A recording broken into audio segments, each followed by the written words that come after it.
Welcome to లాలనర్. ఈరోజు మనం interesting విషయం తెలుసుకుందాం. తప్పుడు అత్యాచారం కేసు పెట్టిన మహిళకు కోర్టు విధించిన శిక్ష ఏమిటి? ఆ ఇన్సిడెంట్ ఏమిటో ఈ వీడియోలో మనం తెలుసుకుందాం. తన కుమార్తెపై అత్యాచారం చేశాడంటూ ఒక మహిళ పెట్టిన తప్పుడు కేసు కారణంగా ఒక యువకుడు సుమారు 4 ఏళ్లు జైలు శిక్ష గడిపాడు. చివరకు అసలు నిజం బయటపడడంతో 4 సంవత్సరాల 6 నెలల 13 రోజుల తర్వాత నిర్దోషిగా విడుదలయ్యాడు. ఉత్తరప్రదేశ్‌లోని బరేలీలో ఈ ఘటన చోటు చేసుకుంది.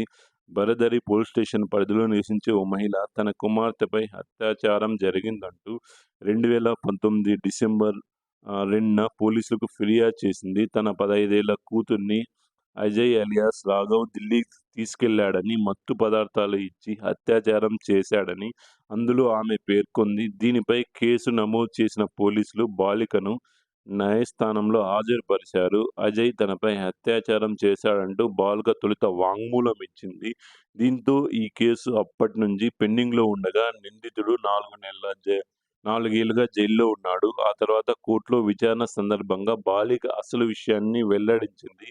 తన వాంగ్మూలం తప్పని న్యాయమూర్తి ఎదుట అంగీకరించింది. దీంతో అదనపు సెషన్ న్యాయస్థానం అజయ్‌ను నిర్దోషిగా ప్రకటించింది. తప్పుడు కేసు పెట్టినందుకు బాలిక తల్లిపై ఐపీసీ 340 సెక్షన్ కింద కేసు నమోదు చేయాలని కోర్టు ఆదేశించింది. దీంతో పాటు ఒక వ్యక్తి 1653 రోజులు జైల్లో గడిపేలా చేసినందుకు ఆమెపై చర్యలకు ఉపక్రమించింది.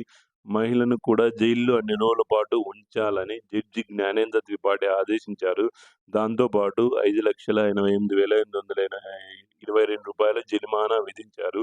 జరిమానా చెల్లించని పక్షంలో మరో 6 నెలల జైలు శిక్ష అనుభవించాలని తీర్పు ఇచ్చారు. ఓకే. ఇంకా ఇటువంటి అంశాల కోసం please subscribe my channel. Thank you for watching video. జై హింద్.